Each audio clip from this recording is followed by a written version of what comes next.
আমন্ত্রণ শুরু করছি Resona international limited presents entertainment DBN.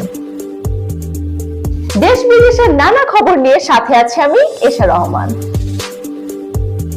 Bollywood তারকা সাইফ আলী খান ছুরিকাঘাত হয়ে মুম্বাইয়ের লীলাবতী হাসপাতালে ভর্তি। বুধবার মধ্যরাতে বান্দ্রা বাড়িতে দুর্বৃত্তরা ঢুকে তাকে ছুরিকাঘাত করে পালিয়ে যায়। সাইফের শরীরে 6টি আঘাত রয়েছে, যার মধ্যে 2টি গুরুতর। ঘটনার সময় স্ত্রী কারিনা কাপুর খান ও 2 ছেলে তৈমুর ও জাহরি ভাষায় ছিলেন, তবে তারা নিরাপদ আছেন। মুম্বাই পুলিশ জানায়, চুরি নাকি অন্য কোনো উদ্দেশ্য ছিল তা এখনো পরিষ্কার নয়। ঘটনাটি তদন্তে বিশেষ দল কাজ করছে।